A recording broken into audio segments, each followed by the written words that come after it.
Põe a cada um. Eu vou pegar um pedacinho.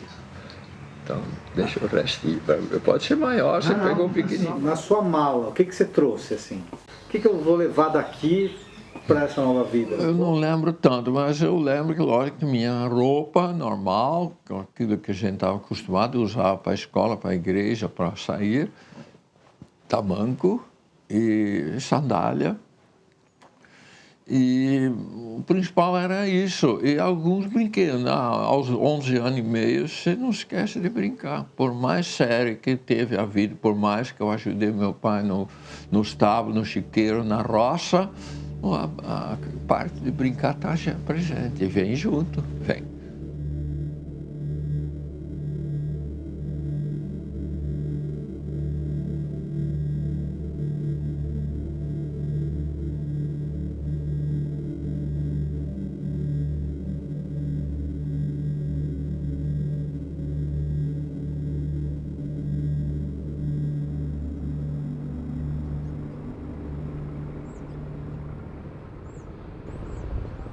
A despedida da família lá em Rotterdam, da minha mãe e as irmãs, lógico, com emoção, falou: nós nunca vamos nos ver de novo.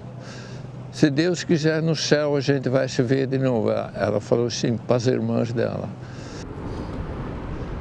Nosso barco era um barco de transporte, mas pelo que tinha muitos imigrantes, então a parte de porões de produtos era transformado em pequenos quartos para dormir. Então nosso navio era cargueiro, improvisado, então tinha carga e tinha mais gente. Tinha parte alta, que é onde que as pessoas chiques que gastavam mais dinheiro para viajar, lá era para os doutores, e o povinho vinha no porão. E você veio por onde? Dentro dos porões, onde que ia os imigrantes. Acho que eles escolheram esses preços bastante acessíveis. Então, e as famílias grandes, isso levava coisa precária, mas comida e tomar café e coisa era tudo simples, mas bom, não precisou empinar nariz para comida, era bem feitinho, estava bom. Eu lembro quando eles fritavam as batatinhas, eles colocavam alguma cebola dentro das batatas, fritando. E dava um cheiro bom, mas para comer era muito gostoso. Então, a gente ainda era bem holandês na época. Batata. Holandês batata. A gente estava olhando e tinha observado também os peixes voadores, que a gente achou que era passarinho que saiu da água de noite, onde que a proa empurra água e forma ondas. E essas ondas, com a atrito da água salgada, ficava fosforescente com cor de verde. Para nós, crianças, cor diferente era interessante. De tempo em tempo a gente olhava. O que eu lembro também, a gente observar a lua, e a lua que vinha saindo no horizonte, ele dava um reflexo, um brilho na água. Isso era com o sol também. E aquele barulho do navio, do motor diesel que estava tão, não parava nem um minuto. Não, chegamos, desceu do navio, que nós mais queríamos ir no ônibus e ir para Olambra. E a gente acabou curtindo Serra do Mar, na época era o Anchieta. Admirava a altura, as curvas, a natureza, montanhas, mais montanhas.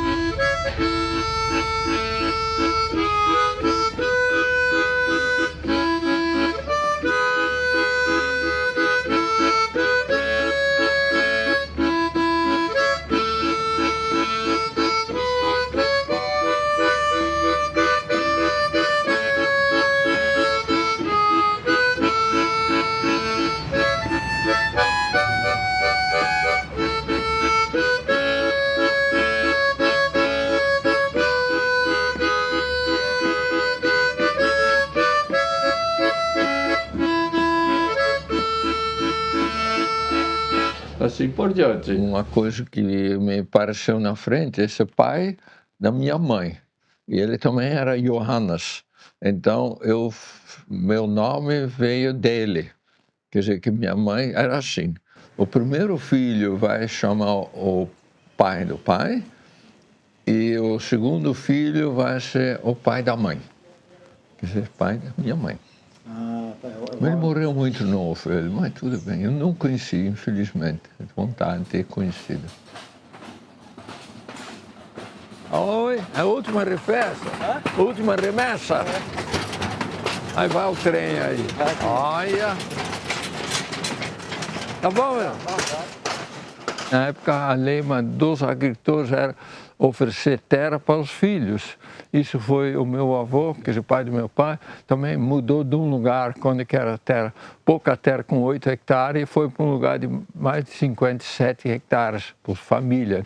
E isso acabou acontecendo muito parecido com meu pai, não falando da guerra e de outra falta de outras perspectivas, mas ele foi para o Brasil para poder oferecer agricultura para os filhos. E quando a pessoa é criada e cultivada no meio da lavoura, então, sem querer, esse menino, posso falar de mim, sentia essa vontade, dava aquele tesão de mexer com a terra, plantação, ver a planta crescer, jogar adubo, colher, ver o resultado, tudo isso fazia parte. Uma boa parte da minha vida está nessas fotos que nós vamos mostrar agora. Essa aqui, uma foto que saímos da Holanda, estamos já em cima do barco, em 1953, estamos no barco entrando, foi a foto que a gente estava embarcado. E aqui no momento que a gente estava subindo na rampa do navio, dá para ver os barquinhos. A família, meus pais com bodas de prata e 25 anos de casado. Foto do dia de casamento, casei em 1965 e lá estão os parentes, meus pais, os sogro e sogra, todos os parentes, irmãos, irmãs e cunhadas e cunhados. Aqui embaixo uma foto do meu e da Margarida com o primeiro filho, o Renato. Aqui é a casa que a gente morou quase 30 anos, minha filha na frente. Depois eu vendi essa casa, fui lá por Residencial Nova Holanda. Esse aqui também, Margarita e eu com nossos filhos, tudo jovem, novinho. Porque quem pós-guerra vem para um país como o Brasil, longe, não sei quantos dias de navio, 3 semanas de navio, para um país onde fala-se outra língua, e esse pessoal vim para cá, vamos dizer, eu acho que todos eles tinham no seu DNA um certo gene de cigano, de se mudar toda hora. Com certeza tem. A Olambra, e assim também os primeiros descendentes, os segundos também, eu imagino, vão levando isso no seu DNA. Tem algumas características, por exemplo, que são muito organizados, aceitam um desafio. E eu acho que empurrando por trás deles é trabalho. Olha a cabeça das pessoas que vieram no início. Eu volto um pouco atrás. O holandês agricultor, na época, se ele ia a algum lugar, o que ele levava?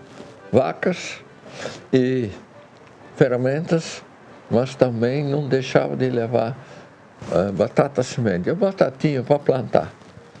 Na época, o senhor Heimer, o presidente com seus grupos, achou que a Holanda podia ser uma fazenda de produção de leite, ou seja, um projeto laticínio. Aqui meu pai, durante a Segunda Guerra Mundial, uma foto dele. Então, meu pai não queria ir para país frio de jeito nenhum, queria ir para um país quente. Aí escolheu o Brasil, aí ele se candidatou. Ele veio na frente, ele desceu em Santos 5 de maio de 1948. No início era mais para preparar as casas, né? E daí também desmatar, que era tudo pasto, né? Aí ele teve que se virar aqui, né? De comida diferente, tudo diferente, clima diferente, enfim.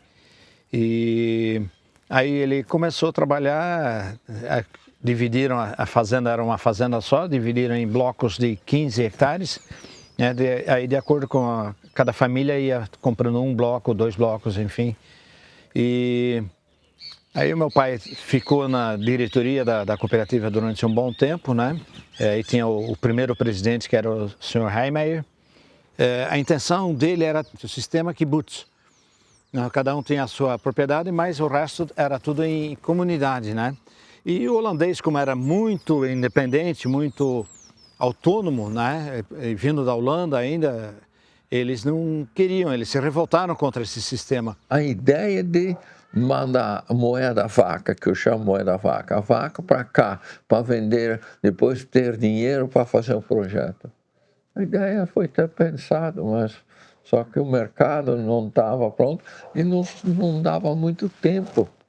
Aí eles, logo no início, começaram a participar de uma feira em São Paulo, na Água Branca, lá na Francisco Matarazzo, mas os jovens daqui iam junto para acompanhar e tratar das vacas. Então fica lá 30, 40, 50 vacas para concorrer prêmio, mas também oferecer para os criadores de leite.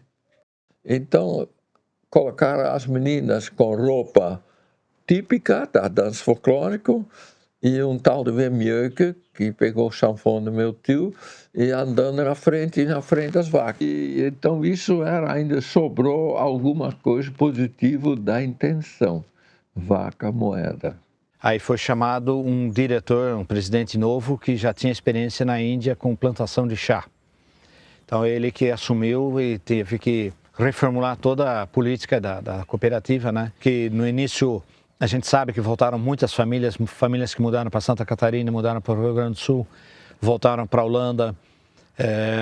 Então teve toda essa crise aí, mas aí com as melhorias, veja, abatedouro de frango na cooperativa, fábrica de ração, suínos também foi crescendo, laranja também foi indo bem. O meu pai, ele foi formado em técnico de agrimensura, então ele veio bem no início para ajudar a fazer as divisões da compra dos 5.000 hectares na época da empresa Swift Armor, que era dono aqui, como uma fazenda de pecuária. E eu estou muito feliz que eu tenho um mapa que ele desenhou a caneta ainda, da área loteada em sítios, para distribuir e acomodar aproximadamente as 100 famílias que viriam no próximo passo da Holanda para cá. Famílias essas, alguns com crianças pequenas ou mesmo ainda sem filhos, e alguns já com um número, na época, deve ter sido uma média de 8 filhos por família ou 7 filhos por família.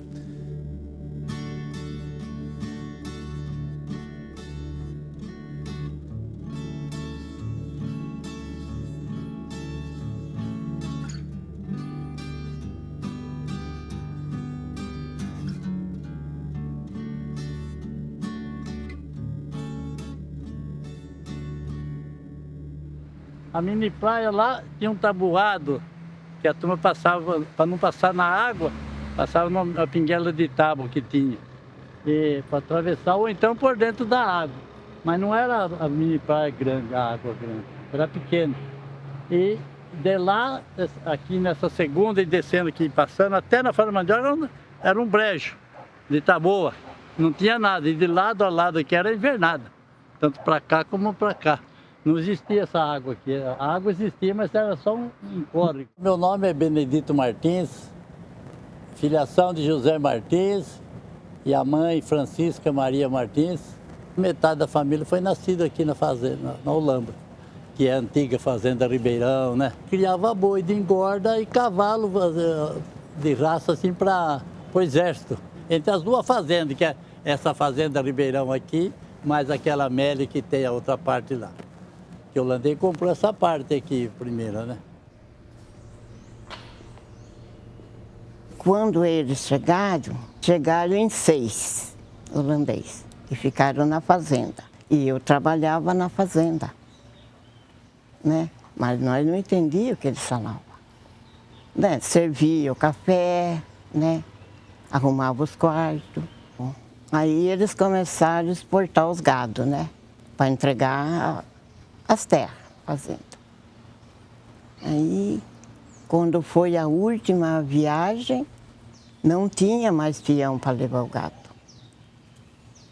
Aí meu pai chegou e falou para minha mãe, hoje a Conceição vai com nós para... Era Jacuba, agora é Hortolândia, onde entregava o gado. E foi, entregou a última boiada.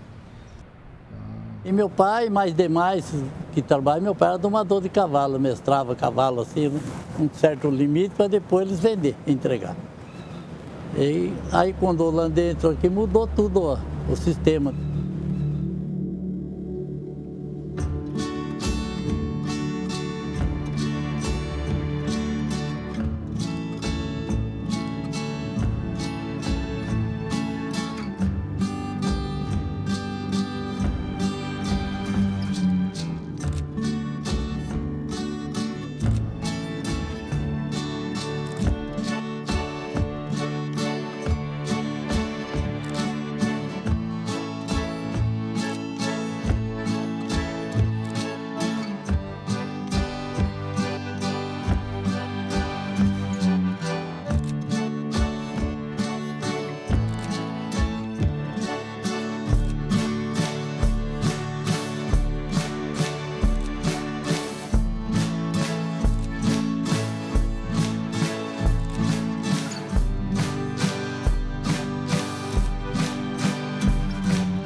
A única coisa que eu me lembro muito nítido, que com o chuchu, eles faziam uma imitação do Appelmus, que é o doce de maçã. Aí eu perguntei para minha irmã também, eu falei, a minha mãe, sem batata, como é que ela se virava, né? Ela passou mal, ela falou, teve dificuldade de... Eu falei, daí o arroz, como é que ela preparava? Ah, tinha dia que chamava papado, saía papado, outros dias razoável. Ela falou, não foi muito fácil, não.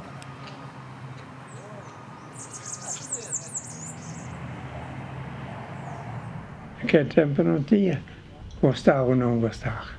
Feijão a gente comia, mas de outro jeito. Mas arroz, a gente mal conhecia. E aqui come muito, né? Tempero.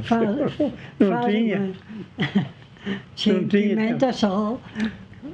Só sal e açúcar. Olha. Naquele tempo, nojento, viu? Agora, sem óleo eu não consigo comer.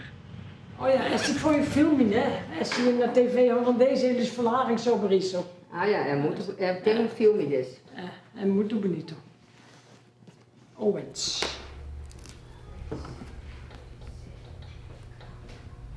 As freiras que começaram com isso, em não sei que ano. Então, e depois foi a Dona Tini, e depois eu comecei a ajudar ela foi para a Holanda, e Eu entrei. convidei a Rera e ela é ótima. Então, Nossa senhora, eu não sabia nada de português. a gente ficou muito fechado aqui, né? É verdade. Você nem precisava nessa época. Em 1968, tudo era holandês ou alguém que traduziu para você. Na loja, na médico, na escola. E para ter a coragem, né, de falar português, isso demorou um pouco também. Viu? Na primeira aula nem precisava falar português. Eu, pelo menos, falei muito bobagem também. Eu também, todo mundo Eu me falou. lembro ainda umas coisas, pelo amor de Deus. Cada coisa eu também, não? E o brasileiro nem deu risada, só depois, eu acho. Porque eles são tão educados. Agora tá bom, agora tá gostoso, mas demorou. Sabe o que meu pai falou? Por isso eu teve que vir aqui no Brasil. Não tinha comida holandês, né? Ele já tinha 65 anos. Então ele tem que acostumar. Alguns voltaram para a Holanda, mas lá que não era nada também. De qualquer maneira, tendo nada aqui, é melhor do que a Holanda.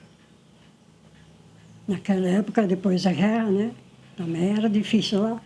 Foi muito difícil. Eu acho que eu falei 10 anos, dá-me 10 anos. Quando eu não entendo e não falo razoavelmente português, eu vou embora, eu vou voltar. Mas você não voltou, Reda? Não, mas conseguiu Graças a Deus. entender alguma coisa. Graças a Deus ela está aqui ainda, ela está entendendo Conseguiu vocês. entender, eu fui sozinho para lojas, sozinho para médico, sozinho para professora da escola. Esse era mais importante. Então eu fiquei. Depois de 2 anos, com atritos com o presidente então da cooperativa, que tinha uma visão, meu pai tinha uma visão completamente diferente. Vamos embora, vamos voltar. Não dá. Aí a minha mãe disse, não, a gente veio para buscar um futuro melhor para os filhos. Vamos ficar 5 anos, se completar 5 anos, se ainda quer ir embora, vamos embora. Mas nunca mais depois se falou sobre o assunto. Ainda bem, né? É que agora a gente sabe tudo, mas começa a passar na cabeça como é que se viraram quando chegaram no Brasil os meus pais. Porque as verduras que eram na Holanda acostumados, não tinha aqui. Eu acredito que na época, talvez na loja tinha de vez em quando, um dia por semana, um verdureiro que vendia alface e tomate, eu não sei. Eu sei que passava uma charrete vendendo uma vez por semana carne. E bem de vez em quando passava uma charretinha vendendo peixe também. O que me espantou, sempre passava lá na Alegre as caravanas de boi juntamente com cavalos, aí no pleno Natal aparece lá os vendedores com cavalo. Isso era inimaginável. Um dia santo na Holanda é sagrado, era naquele tempo, né? E aqui os vendedores de cavalos simplesmente aparecem tentando fazer negócio. E era sempre bonito passando essa boiada, né? na frente da estrada. São aquelas novidades que impactam, né?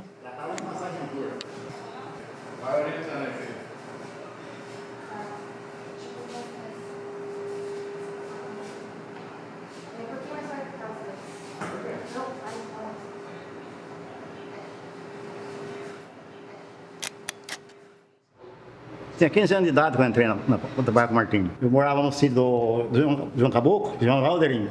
Morava numa casinha lá embaixo, lá, e no fundo de casa tinha o pasto. Eu ia com a carroça embora, pastava a noite lá, no dia cedo eu vinha com ele pra cá. A carroça que levava os pães. Aí eu vinha com a carroça da padaria. Aí tinha a carroça, tinha um assento para gente sentar, e atrás assim, tinha as 2 portinhas que abria assim do lado, assim, e fechava. Pô, então era um caminhão praticamente. 2 portinhas, agora abria pra cá, pega o pão e entregava pro freguês. Acabava de fechar para não pegar poeira. Eu fazia um pão desse grande e fazia meio pão. É o de meio quilo, o meio quilo. Sei. Porque tinha uns que pegavam meio pão. Uhum. Sim, é verdade. Quem era a família menor pegava meio pão. Um pegava um pão e meio, outros pegavam 2,5. Outros pegavam uns pardeiros, né? Eu chegava cedo lá, o pai dele ia mexendo as coisas, eu botava farinha na máquina, tudo. Botava farinha, botava tudo que estava ingrediente, ligava a máquina e fazia uma massa. Então o pão que o seu Martin fazia naquela época era o pão de assadeira também. E esse pão aqui, ó, essa parte interna, que é o que os imigrantes, os antigos imigrantes da Holambra vão lembrar, porque aqui eles colocavam Colocava no papel, né, seu Luiz? E aí eles iam tirando até o miolo aqui por dentro, ó.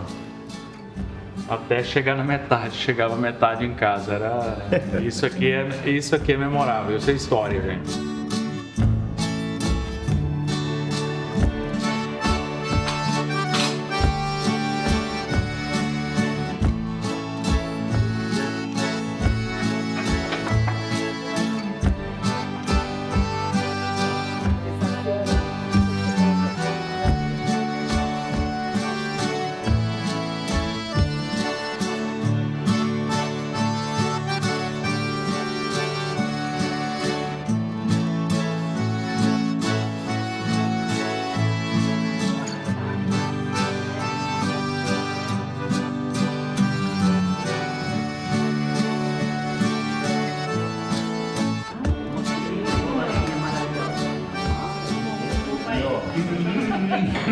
Qual era a regra aí de casa? Naquela época. Você que tá falando. Cadê a fita métrica? Vou pegar. Cadê o metro? Cadê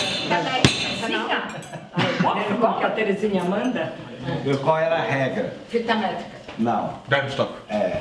Silêncio total. Opa, gostei. Essa era a regra. Porque meu pai, muitas vezes, a maioria das vezes, não estava em casa e chegava tarde e eu lembro que a gente sempre jantava em conjunto. Esperava meu pai chegar para jantar, sentar na mesa e jantar. Aí, como tradicional, o pai numa ponta, minha mãe na outra, e nós divididos no meio. Aí minha mãe começava o relatório do dia, né? Prestação de conta. Esse aí não fez a lição, esse aí na escola tirou uma nota baixa, esse aí não sei o quê, esse aí brigou com o irmão. Aí meu pai, quando ele achava que não devia ser tão forte a bronca, ele relevava assim e ele, disfarçado de minha mãe, ele dava uma piscada. Quando o assunto era contra mim, ele dava uma piscada assim pra gente, para dizer, não, pode ser que eu amenizo aqui. Então ele tinha um... Assim? E aí, dentro da regra, quem não obedecia recebia não a porrada do metro, Você não pode falar palavrão. mas um apontamento. Esse apontamento era ruim para nós. Depois que assava, aí ela cortava. E colocava com raspas de limão. Então, e ela falava ainda para nós na época, falou, ó, isso aqui é mais luxo aqui do que na Holanda, porque na Holanda era feito com vanila, porque raspa de limão lá era caríssimo. Era caríssimo. A chá da tarde que a gente tinha, o ritual era mais ou menos assim. A primeira etapa era tomada de informações, então, coletava informação, fazia, na segunda etapa, passar informações. Amanhã você vai fazer isso, amanhã você vai fazer aquilo. Quer dizer, ele dava ordens para a gente fazer no dia seguinte. Acho que era meio tradição de lá, imagino, né? Mas era na época, quando eu era pequeno, era bom e era ruim, né? Eu levo isso até hoje, né? Hoje, as distâncias, vamos dizer, no meu caso particular, né? Eu viajo muito, né? Vivo viajando, então, também é mais pro fim de semana, assim, né? Porque durante a semana, muitas vezes, a Iti, minha esposa, ficava sozinho com as crianças aí. Mas a gente tenta se reunir todo fim de semana, num churrasquinho, ou mesmo num café, ou num chá da tarde, de sábado, domingo, a gente tenta reunir todo mundo aí.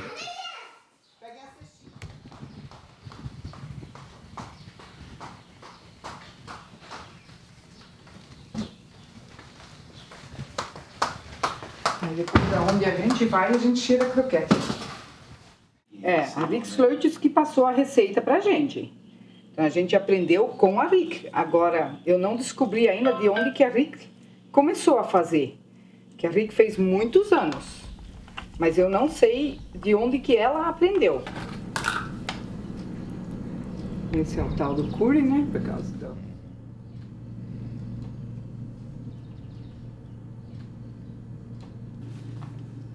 Tem que estar mole, porque senão não sai do osso. E aí, ó, não precisa picar nada na faca, tem que ser tudo na mão. Porque às vezes na faca você deixa pedaço muito grande, mais duro, porque daí é mais fácil cortar, né? E agora ele vai tudo desfiadinho dentro do croquete. Então, na hora de enrolar, você não encontra pedaços. A gente nem tinha televisão quando eu veio aqui. Então, tinha só um rádio. Eu deixei o rádio ligado o dia inteiro. Eu escutava as propaganda Serpete, né? Então, do jeito que eu ficava falando, então, sozinha em casa, então, assim. Mas eu tive bastante aula aqui também, das professoras. Eu sempre falei com meu marido, quando eu consigo aprender, entender o que é homem fala um jogo, Corinthians São Paulo, eu entendo, então eu sei português. Eles na rádio, locutores, né? Locutores da rádio. Você quando consegue entender o que ele fala, então eu sei português.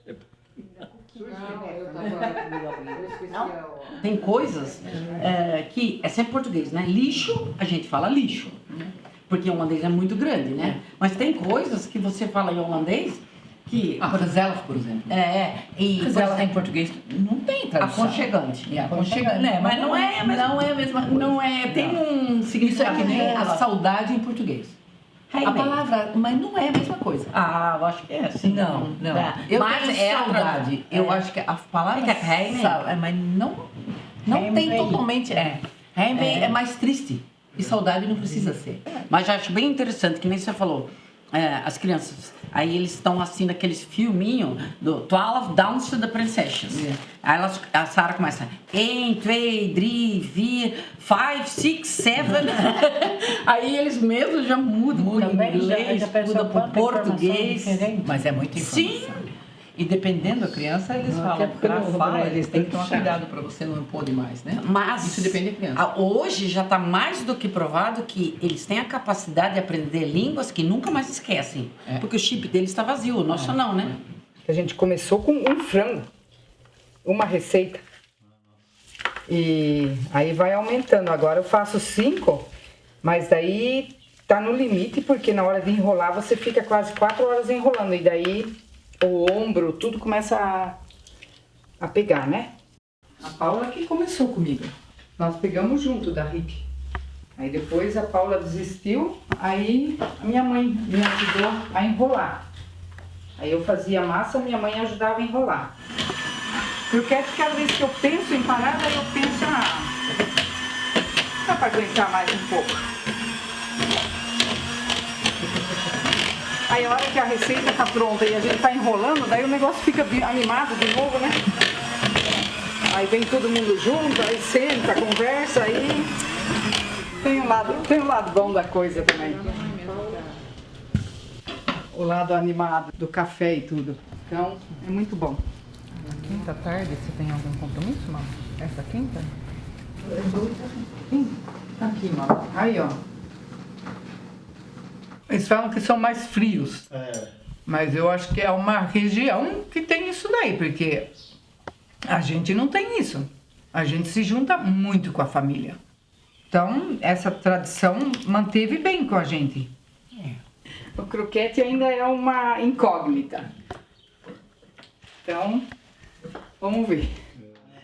Tem que achar alguém que quer continuar. Eu acho que quando você vai para outro país, a primeira coisa tem que falar a língua. Não, sabe o que era? Eu acho o nosso problema. Hoje em dia, toda mulher trabalha. Você não vai mais, que nem a gente veio aqui, ficar em casa. Não existe mais. Então, isso porque a Holanda está cheia de imigrantes também, né? Então, eles sabem muito bem, é muito importante sair da casa e vai trabalhar. Você aprende, né? Mas bem eu queria trabalhar na comercia quando eu estava aqui, mas nem sabia a língua. Onde eu vou trabalhar? Não, mas você vai trabalhar, você vai aprender. Já sei, mas quem pega ninguém queria você, ninguém queria a gente. Não. Não, aqui tem de tudo menos de estudo. Livros de estudo não tem. Só tem romances, conhecimento geral. Livros para ler mesmo tem. O único que tivemos era enciclopédias, não tem mais. E também já foi para reciclagem. Reciclagem. O que tem mais aqui ainda são dicionários. Muito, de todos, mas também não é procura, eles não procuram mais. O dicionário você procura na Wikipedia. Mas eu não sei quando tem ainda, existe essa biblioteca. Quantos anos? 10? Vai junto com nós, vai morrer junto com nós. Não, a gente sempre fala, vai morrer junto com nós. Então. Begint februari al groene bloemvolle puntjes boven de natte zwarte grond. Een lijster probeert een lente.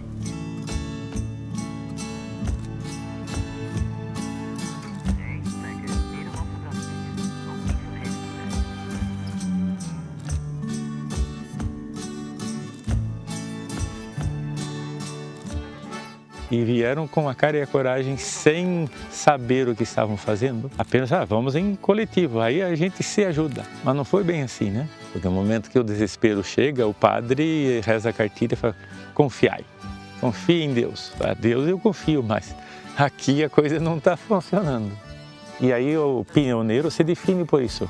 Resiliência, força, acordar mais cedo e dormir mais tarde.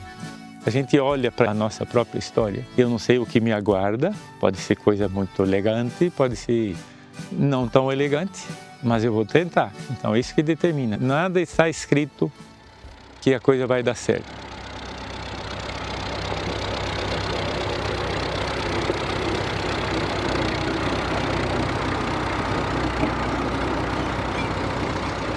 Eu falo para você, esse trator foi o primeiro filho que eu tive, filhote. Depois, mais um ano, aí nasceu o Renato. De um jeito, porque o dedão, mas vamos lá. Para o meu sítio lá foi de muita utilidade para fazer os trabalhos, arar, gradear, plantar, roçar, transporte, levar ovo, buscar ração, tudo ele era de serventia. O bichinho está vivo até hoje. Fez algumas reformas. E na lata dá para ver que não é de hoje. A gente deu sangue e suor para fazer isso tudo, sem sofrimento. Sempre trabalhei com muito prazer, fazia muitas horas de trabalho, levava um lanchinho para almoçar e chegava em casa ainda achava alguma coisa, um sobra de almoço, tudo. Meu pai era duro na queda e eu não fui muito diferente. Como assim duro? Duro assim, ele ia na roça, levava as coisinhas dele e virava. A hora que ele não aguentava de sono, ou terminava o trabalho, ou ele vinha em casa para jantar e comer, almoçar assim lá para as 11 horas, meia-noite. E comigo foi mais ou menos igual. Vai andar? Oh, não, eu vou bem. É? Não, eu piso com cuidado porque o dedão está inchado. Não vai chamar isso? Nessa parte sou meio osso duro, viu? Não entrega fácil não, se é para fazer, vamos fazer, nem que for para arrastar o pé. Esse é o último, lá em cima, o último galpão que foi construído e depois eu explico um pouco melhor como é que foi feito. Aqui da área, se quiser ver como é que hoje é coletado ovo, isso não tem nada a ver com história, isso a história chegou até aqui. Os colegas aqui estão coletando ovos, e ovos vêm de uma esteira lá, numa distância de 150 metros. Ele vem, galinha vai botando o ovo e ele vai pondo na bandeja, a bandeja vai do carrinho e depois vai ser fumigado. E todo dia são buscados os ovos para ter o menor tempo com o contato com o ar e ambiente. São as galinhas a expectativa da visita. Elas são curiosas, se vê como é que joga. Tem um galo já cantando a canção da recepção.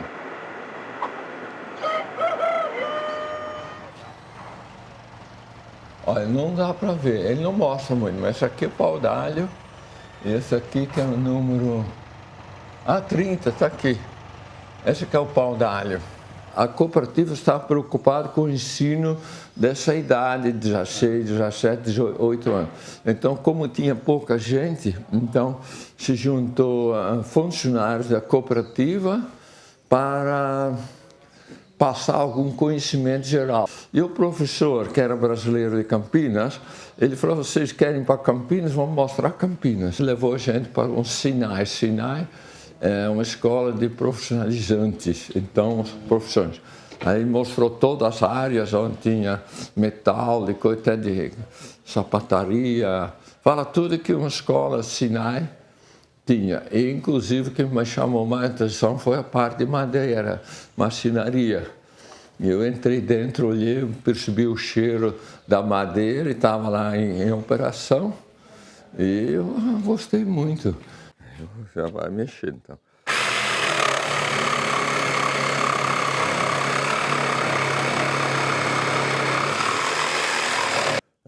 Aqui estou fazendo uma madeira, curvando isso para fazer um moinho para o meu irmão, o Lambra 2, meu irmão Antônio. Então eu faço isso aqui, essa aqui vai ser uma das 6 peças que vai mostrar a curvatura do moinho. Aí cheguei em casa falando para o meu pai, eu quero ir para a escola de trabalhar com madeira. Ele olhou para lá, olhou para cá, ele não falou na hora assim. Sabe o que ele falou? Quando eu era moleque da sua idade, eu também queria aprender a marcenaria, coisa de madeira. O pai dele falou assim, vai trabalhar na roça, no campo, você acostuma. E essa história ele falou para mim. E vamos na lavoura, ok. Mas toda vez que tinha uma coisa de madeira, eu ajudava, ele eu bolava. E quando eu casei, a primeira coisa que eu fiz, um berço para meu filho mais velho, o Renato. Então fiz o berço em casa, fiz o cercadinho, fiz um cavalinho para ele andar, madeira.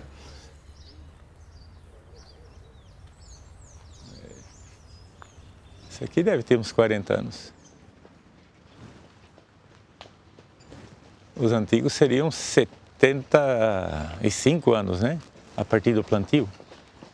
Então, meu pai dizia que uma colonização, se tiver 1/4 parte que fixa e fica, ela já é viável. Olá! Meu pai é um dos pioneiros de 1948. Eu vi a pioneiria, o que nós fazíamos como jovens na Ulambra, filho desses caras que ninguém derrota. Nós éramos muito fortes. Super poderosos, apenas exprimindo nossa vontade, 2 ou 3 concordando, a coisa já estava feita. Decidiu fazer, está feito. É uma força muito grande. Quando 2 ou mais estiverem unidos em volta de um objetivo, ela está já fadada a realmente acontecer. Então, fica a terra e eu planto umas árvores. E depois eu vou embora, não sei o que vai ser depois, mas esse exercício eu gostei de fazer. E ser aqui na Ulambra. Que em lugar nenhum eu acho difícil encontrar uma situação tão peculiar como aqui, onde do nada se fez alguma coisa. Depois de muitas coisas contra, vira história. E vamos fazer nova história. Hoje, aqui e agora. Foi muito legal.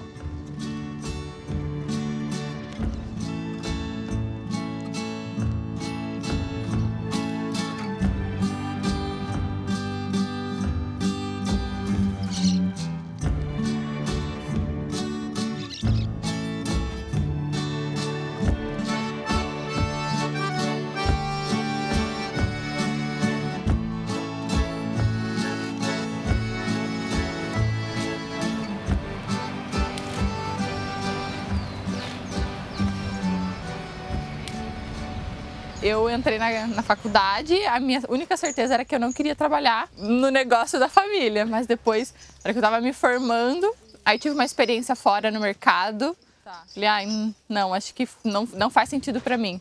E aí eu acabei voltando e começando a trabalhar de fato aqui. Antigamente tinha mais essa divisão, dos homens ficarem com as propriedades e as mulheres tomarem outro rumo ou mesmo cuidarem de casa ou coisa assim. Mas acho que, de maneira geral, nos últimos anos, tenho até primas mais velhas que eu, que também cursaram agronomia e também estão muito bem inseridas dentro das produções e participando ativamente da produção da família. Então, acho que cada dia é um dia, a gente vai caminhando para que isso não seja mais uma questão, né, futuramente. E um dia meu pai chegou em casa, bem triste, dizendo que ele ia fechar a empresa porque ninguém queria assumir. E eu sou a única mulher de 5 filhos. E daí eu joguei o desafio para ele que eu queria, pelo menos, tentar tocar a empresa e continuar o legado dele. E ele aceitou o desafio. No começo foi bem difícil, mas com o tempo a gente foi nos ajeitando, nos acertando. Era muito difícil o trabalhar com ele, porque ele tinha um conceito de vida e nós tínhamos outro conceito. E eu acho que para ele é muito difícil abandonar o que ele criou, porque a empresa é um filho dele. A gente geralmente ficava no sítio cuidando das vacas, das cabras, e a nossa vida era na propriedade rural. E a gente não teve o pai em casa porque ele estava construindo essa empresa, entendeu? Então, isso é muito forte. Você imagina uma mulher com 5 filhos sozinha, sem telefone, sem carro e sem o marido por 15, 20 dias? 5 filhos. Ela é uma guerreira, né? E ela sempre segurando, ela era o porto seguro de casa, sempre. Eu me inspiro muito nela. Um pouco da força dela, da luta dela, de segurar as pontas, de... Tudo bem. É difícil falar da minha mãe. Que, na verdade, assim, as pessoas falam que ser mãe, ser dona de casa, é não ser nada. Eu acho que é uma das coisas mais nobres do mundo, porque ela está formando a próxima geração. E eu acho que ela fez isso muito bem, mesmo com todas as dificuldades.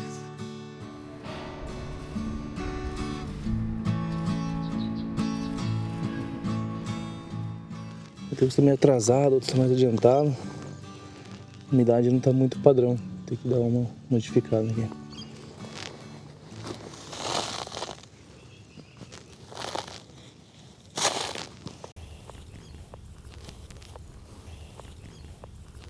Na verdade, de todos os primos meus, todos eles pegaram o negócio do pai, da mãe, da família já, sabe?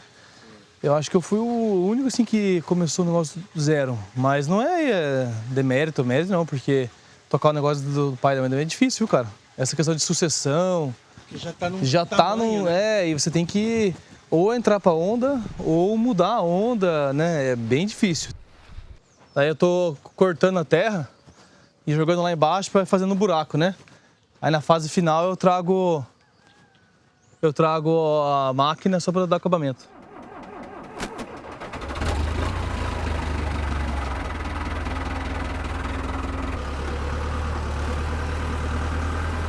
O mundo dos espíritos cooperativista surgiu disso aí, porque como era caro o trator, aí surgiu a ideia de, não, por que a gente não pega, compra um trator em 4, 5 e vai trocando, né? Tipo, fazer uma cooperativa daquele trator. Aí no começo, não, mas aí depois perceberam que, putz, tem que ter essa união, aí começou a fluir. Então, às vezes, o próprio trator é um símbolo que mostra de onde veio as cooperativas, a união, né? Essas aqui são as coisas que a gente fica inventando, né? Como que eu vou levar flor? Aí eu peguei e fiz esses carrinhos aqui, tá vendo? Para facilitar, é um motorzinho de bicicleta elétrica, um eixinho de triciclo e o chassi todo soldado com ferro velho do sítio aí. Que às vezes é mais gostoso você desenvolver do que você ir lá e só comprar, né? Mas, tem várias coisas que já... Você vai no ferro velho do tio Henrique, do tio Arnaldo, você vê lá uma pilha de coisa. Porque de 10 ideias, 3 dá certo, mas o resto fica lá pilhado. Isso, então agora elas já puxam de uma vez.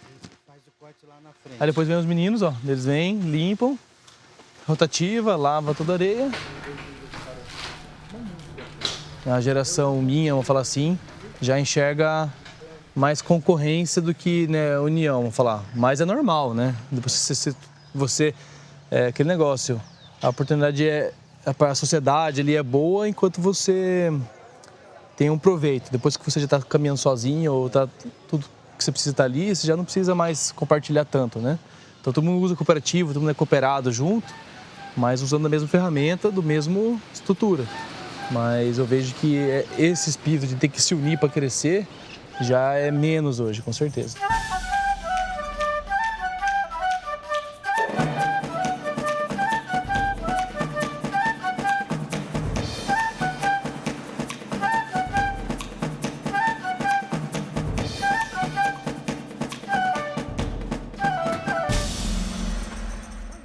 O cooperativismo aqui em Olambra, no começo, ele era bem misturado com a comunidade, né? Inclusive, Olambra não era um município e a cooperativa praticamente era uma prefeitura aqui.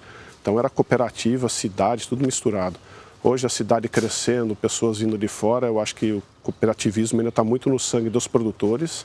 O associativismo também está no Brasil inteiro, mas em Olambra, especificamente, pela falta de estrutura no começo, então tudo foi criado com base no voluntariado, no associativismo, e isso continua, né? Então, se for olhar meu caso hoje, acho que eu sou sócio de 5 cooperativas e talvez 3 ou 4 associações, né? Então, isso continua muito forte em Olambra.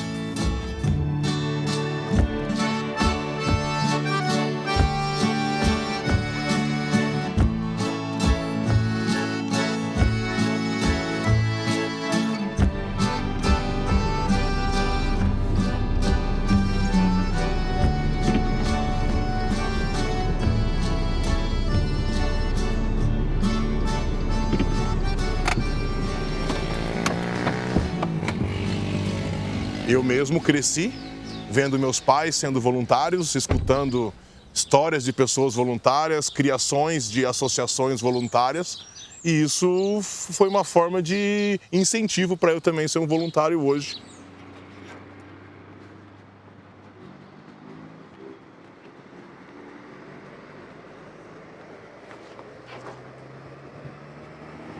Eu vou colocar ele um pouco provisoriamente, eu não vou completar a posição do vento. Então, nesse caso, o moinho está totalmente contrário em relação do vento. Como realizar isso para ficar certo?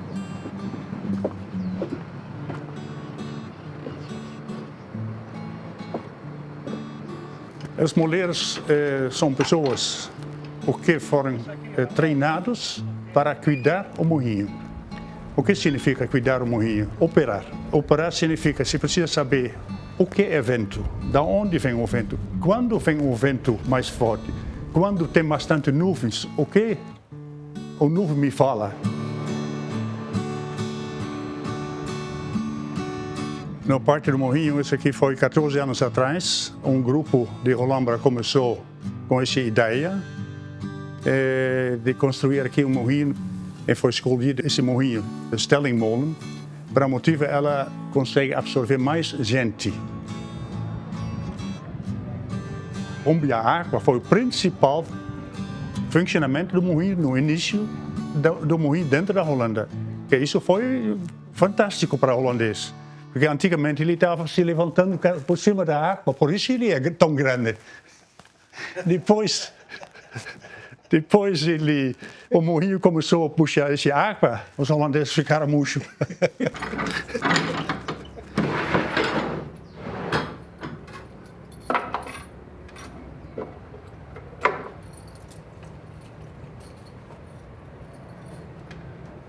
Fora disso, a gente ganhar um curso de operação do moinho. O que é hélice? O que são lonas? O que está colocado em cima dos pás? O que as pedras? O que o freio do moinho? E assim, um monte de coisas foram ensinadas através de uma pessoa chamada Wieke. A gente puxa esse corda, isso aqui começa a girar. Tudo pessoas de idade, aposentadas, a maioria hoje em dia, são voluntários mesmo de coração. Então, assim, todo mundo tem seus próprios afazeres, todo mundo tem suas empresas, todo mundo tem seus empregos e todo mundo tem a sua família. Você ainda tem que achar tempo para o voluntariado. E um grande gosto, né, além de estar ali naquele momento fazendo parte e fazendo bem para alguém, você está construindo uma história dentro do voluntariado, como muitas histórias aqui em Olambra já foram construídas. Pessoas que pegaram parte do seu tempo e realmente se dedicaram para construir algo novo ou para manter, né? Porque tem coisas aí que estão há várias gerações, então também tem que ter a turma que mantém. Muitas coisas os voluntários ajudam. Você pega a questão dos bombeiros voluntários, que é uma ideia da Holanda, é uma ideia que é muito forte, presente na Europa, que é piloto para todo o estado de São Paulo. Aqui é o exemplo. Você pega o escotismo, que eu comentei, que é feito por voluntários, a dança folclórica, que é feita por voluntários, e ainda se criando novos grupos de voluntários que querem ajudar a cidade. Tem os conselhos, né, que nos norteiam, nos ajudam aí nas ações, grupos novos discutindo a cidade em todos os temas de saúde, educação, infraestrutura, querendo caminhar ao lado do poder público. Então, a gente fica feliz de ver que não está se acabando, está se reinventando e continuando.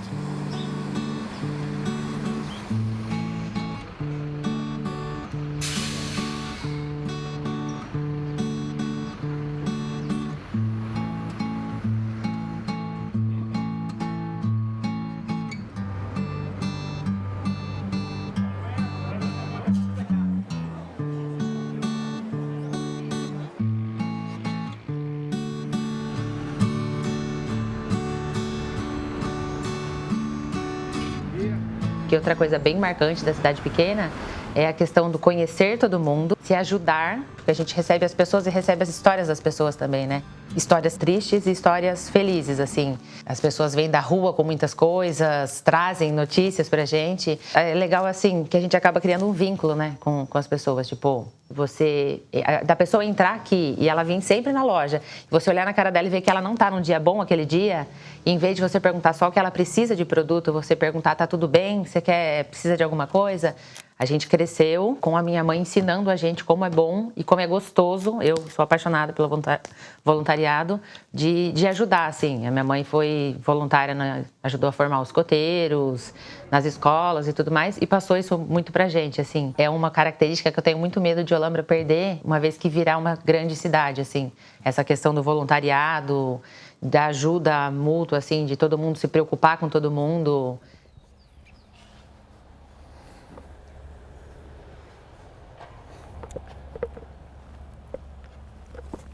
Olha, é quase.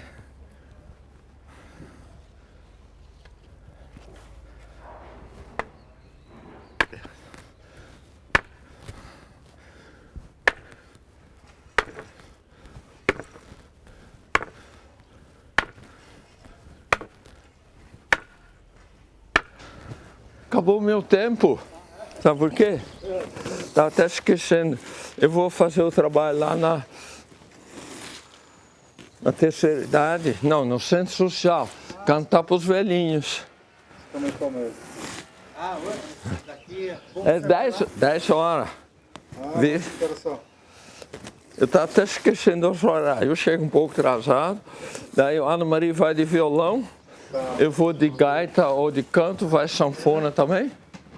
E o pessoal tem alguns que são meio fanáticos de acordeão, sabe? Então...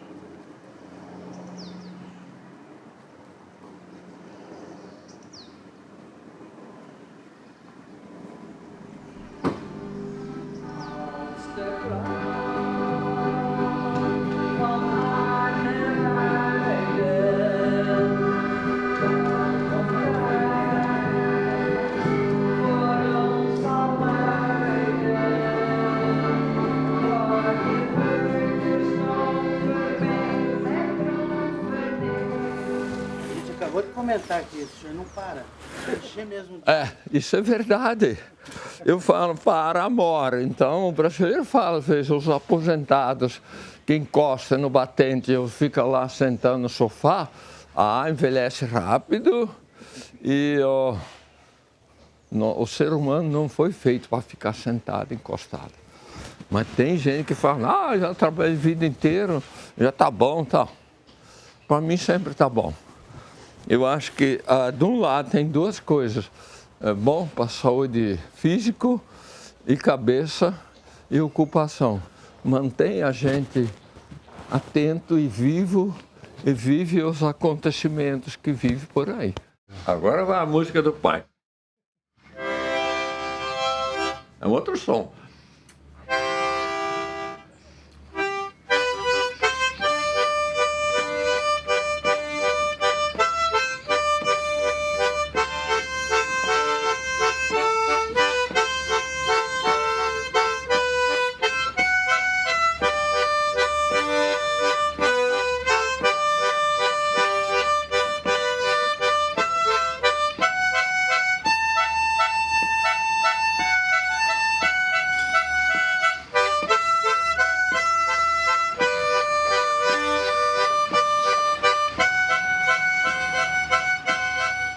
Eu acho que a gente estava na hora de crescer para frente e ter aquela vontade de orgulho de estar crescendo dentro de uma sociedade. E não é só econômica, eu sempre tive muita vontade de me evoluir na parte social, cultural, psicológico, tem muita coisa interessante na vida. E música, que dá o grau de satisfação de viver. Teve alguma coisa da casa que seu pai trouxe? Tipo... Veio gaita, veio uma sanfoninha, fudido pra caramba.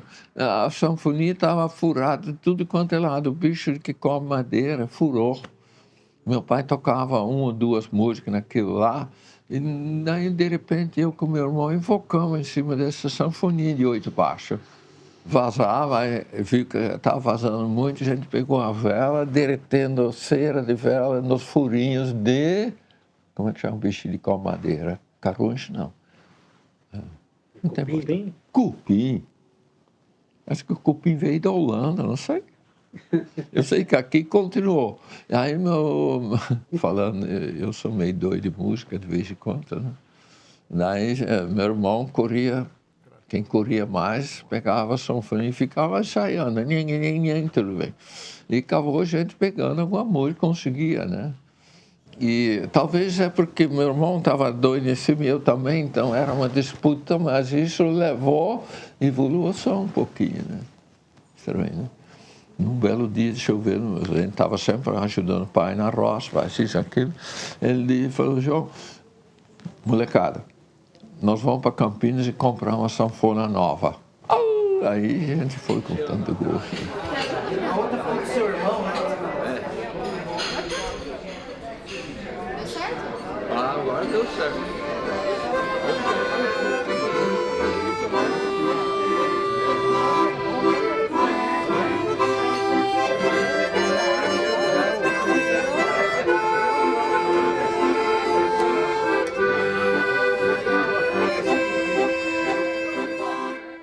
Aí foi tocando, ele tocava, tinha as festas dos aniversários dos colegas, nós da minha idade, um pouco mais novo, mais velho. Tinha a turma do Clash, do Jöke, do Nins e de casa. E isso juntava, digamos, 10, 15 pessoas. No primeiro, agora estou falando o que a gente divertia, né? O primeiro que faz, sentava na mesa, tomava café com leite, com bolachinha Maria, a gente falava, e cada um entoava uma música, cantava. Aí todo ia cantando assim. Isso formou um ambiente muito legal. E daí, depois que todo mundo cantou, vamos dançar. Aí quem tocava a sanfona, quer dizer, na época eu tocava a gaita ou sanfona, meu irmão tocava, e o irmão do Margarito tocava violão. Então vinha revezando e dançando na varanda com, como é que chama o vermelho, xarope, não é xarope, groselha.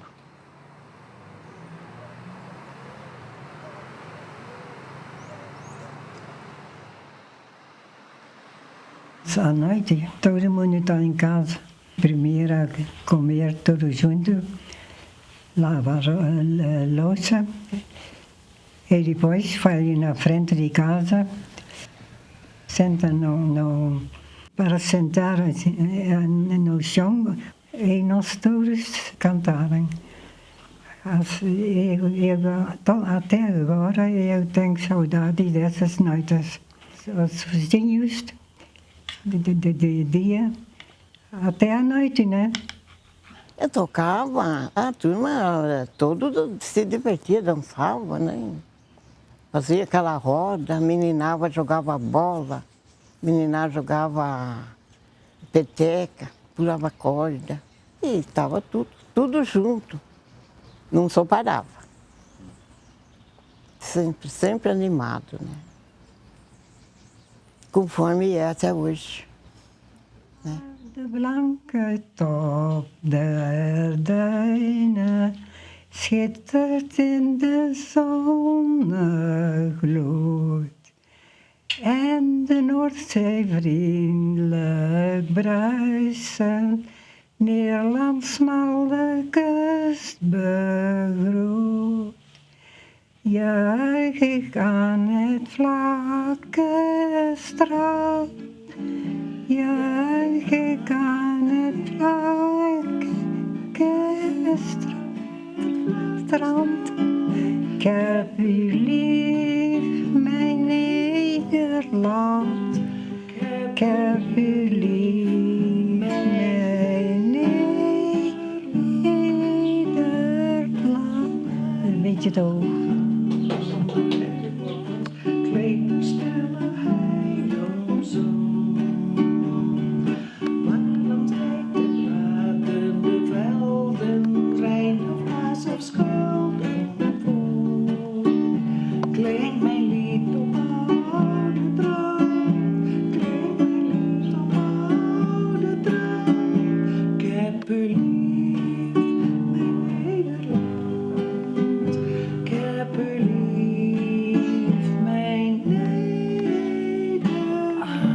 Gostam muito de retornar às músicas que eles cantavam na infância. Então, sempre quando tem uma festa e tem um violão, a gente toca essas músicas, todo mundo fica animado e canta, né? Resgata todas essas músicas. Inclusive, a gente montou uma pasta dessas músicas antigas, bastante cópias para todo mundo cantar junto, no centro social também, sempre eles gostam de cantar junto. Como aqui não tinha energia, nada, e esse pessoal ficava na Olambra, então eles buscavam algum contato. Então, importaram um órgão da Holanda para poder cantar junto. Aí surgiu o Coral dos Senhores, né? Desde as primeiras épocas da Olambra já.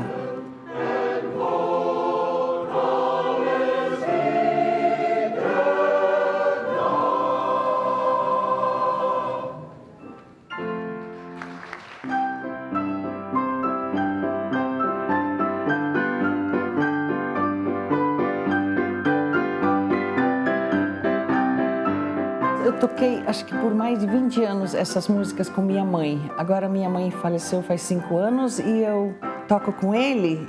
Incrível como ele toca o mesmo tipo da minha mãe. Quando ele era, é que nem minha mãe. Quando eu era, ele para um pouquinho para eu continuar. Ele me ouve tocando. A gente tem aquela sintonia, né? Eu acho legal mesmo. Como que isso é importante, a gente ouvir o outro em silêncio para tocar na mesma melodia que o outro está tocando, né? E o outro de você. Senão não sai nada. Porque faz tão bem para mim também. Eu me sinto outra pessoa. Se não tem nada que fazer, pega 2 horas de piano, nossa, você fica outra pessoa. De bem com a vida. Eu aconselho todo mundo a tocar um instrumento. Tão gostoso que é. E ainda mais com outras pessoas junto. Daí você percebe que o outro te compreende quando você toca junto ou canta junto com alguém. Isso é muito rico.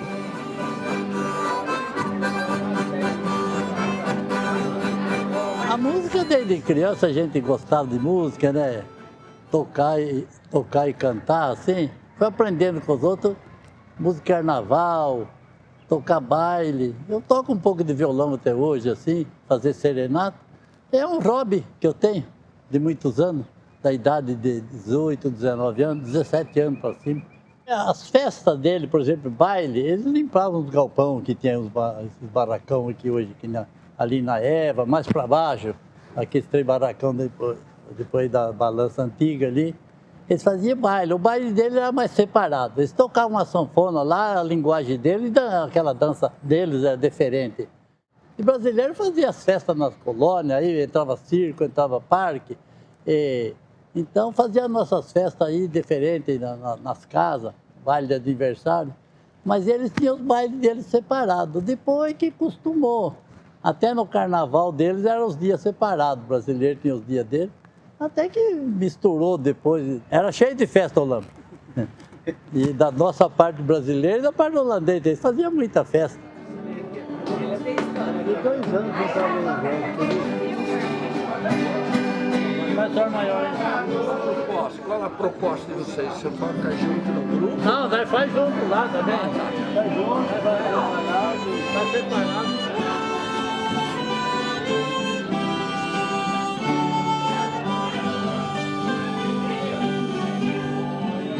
Eu vou pegar seu retratinho e colocar numa medalha com o seu vestido branco e um laço de cambraia. Vou colocar do lado esquerdo, que é onde o coração tava. Cheguei na Ulambra nos anos 60 e logo comecei a perceber que havia aqui uma distinção entre 2 países, 2 continentes, né? E aí eu alertei para uma aculturação. Quando eu via um menino, filho de holandês, chegar e falar: Dona Zélia, aquele brasileiro me xingou, né? Então, eu fiquei meio assustada com isso, porque eu falei: nossa, o que você é? Onde você nasceu? Eu nasci aqui, então você também é brasileiro, né? Então vai xingar ele também, né? Então, foi assim que foi meu começo aqui. Fiquei alguns anos na escola, como professora e diretora, até que, então, eu conversei com o Chico Schumacher, que eu gostaria muito de fazer arte aqui. Eu não sou artista, mas eu posso trazer artistas. Né? E foi assim. Aí nasceu a Olambrarte. Aí a gente formou um grupo que começou a desenvolver a ideia de a gente organizar uma vez por ano a Semana de Arte e Cultura. Então, isso aqui são os folhetos, né? Esse aqui é da 4ª Semana de Arte e Cultura, né? Em 88, né? 3ª semana, né? Aqui tem um documento que eu acho muito legal, né, que é a Zélia, né, que escreveu em 1989. Nós tínhamos um objetivo de trazer cinema, teatro, música, dança, tudo que fosse arte. E aqui nós temos diversas fotos, né? Aqui, aliás, né, Grande Otelo foi uma grande estrela, tem até mesmo, saiu um artigo no Jornal de Campinas, né? Aqui também tem foto dele, aqui o Paulo Altran, e aqui tem Pena Branca e Chavantinho também. Tem muitas, e sempre sem a exposição de arte, né? A gente abria sempre no clube, né? Ficamos um grupo de 5 pessoas trabalhando em prol da aculturação. O que é essa palavra famosa? É assimilação, né? Assimilação de cultura, de linguagem, assimilação de tipos de pessoas, mesmo os brasileiros se casando com holandesas. Eu acho que aqui é uma cultura híbrida. Mas esse filme vai durar para sempre. São 2, né? Imagina. Você encontrar seu pai em pedaço toda vez. Esse é mais que tempo? Como vai atrás dele? Na época da Zélia, né? Imagina, a história do Iro lá em São Paulo, entrando no elevador e a propaganda da Expo Flora, meu pai aparecendo assim, né? O Pete aparecendo. Aí entra acho que já tinha alguém no elevador, assim, mas esse cara não é de verdade, né? Aí o Iro, você não vai acreditar. Ele é meu pai.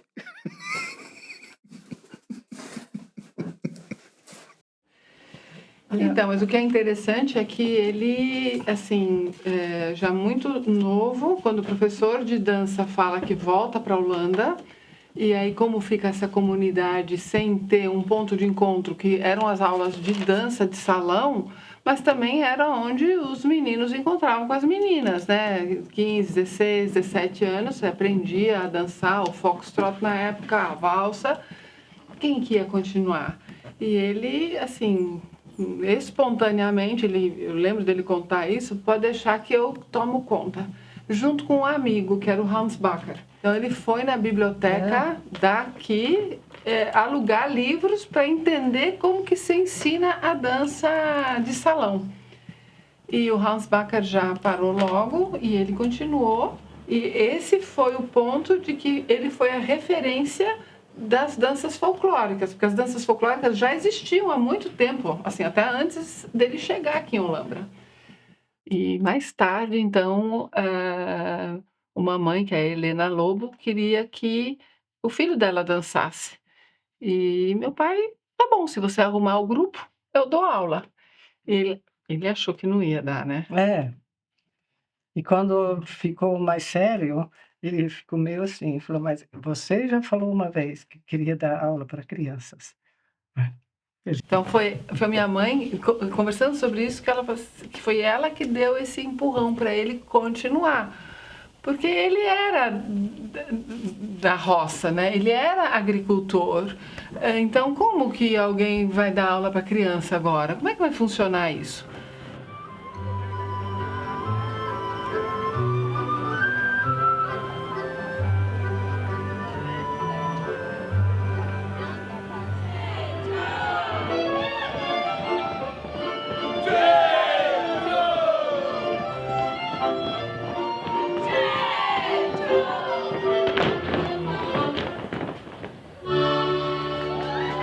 Eles queriam continuar, né? Porque podia ser, aprendi a dançar, só as crianças de 10 anos dançam. Não, quando eles passaram até 11, eles queriam continuar. Eles faziam 12, eles continuavam. Então, as danças para o grupo de 10 continuavam a mesma, mas cada vez ele tinha que fazer 15, 20 danças novas para essas serem apresentadas na Expoflora. E aí tinha que estudar. Mas e isso dança. era muito comum. Ele voltando da roça às 8 da noite, 7 e tal. Eu preciso aprender dança. Mas eu lembro dele dançando, porque é pares, né? Então troca de pares. Então ele colocava um arroz e um feijão, para ver onde o feijão ia, todos os feijões iam para um lado, para depois todos os arroz ir, porque tem outra dimensão espacial quando você está no grupo. E ele tinha que ensinar, então ele tinha que entender onde todo mundo ia. Era com arroz, feijão, ele brigando. Vocês também, às vezes. Às vezes a gente tinha que, né? Mas esse arroz e feijão, você onde que inventa, né?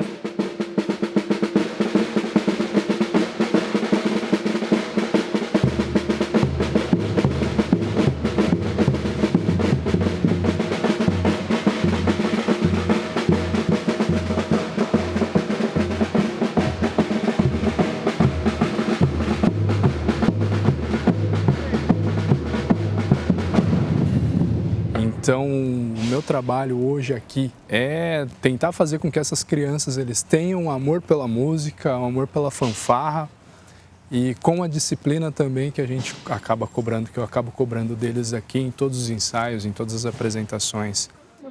Moçada, só um minutinho aí. Eu tô vendo que esse ano, vê se eu estou errado, eu acho que nós temos muito mais novatos do que veteranos, tá certo? Agora, presta atenção numa coisa. Todos esses novatos, vocês estão com o instrumento e se apresentando por quê? Porque vocês já estão aptos, certo? Porque vocês já estão conseguindo tocar. Marcar passo!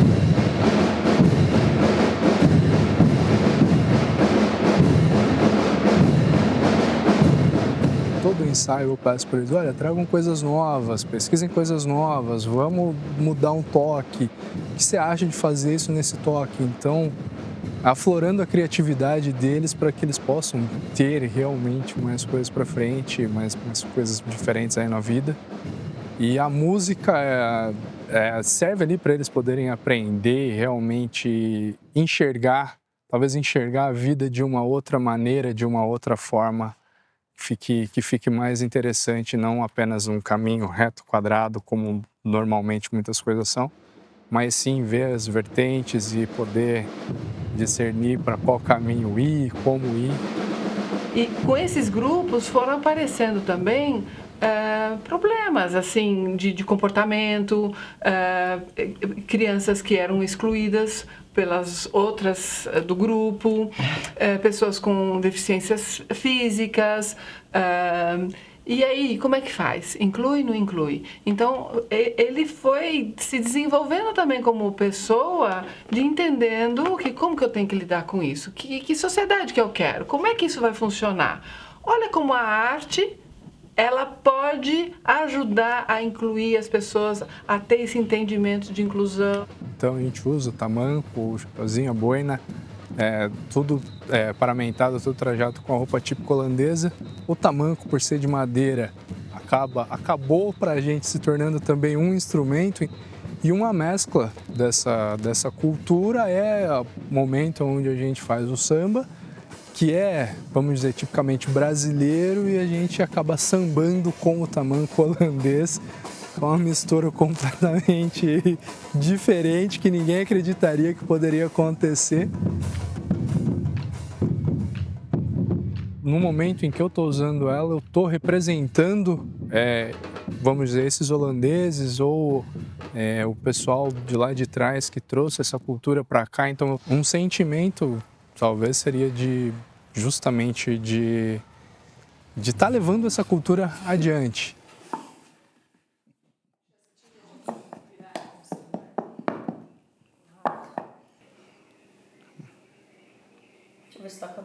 Ele foi entendendo a importância, né, da presença, da alegria desses jovens. E eu acho que é isso que é tão importante a gente manter.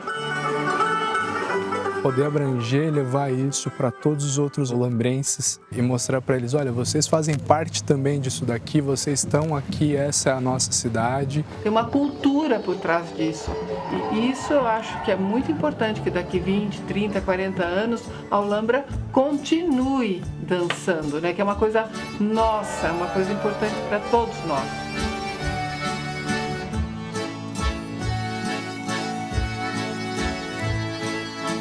Chegamos à conclusão que nós somos olambreses, não somos nem holandeses e nem brasileiros, nós somos de Olambra.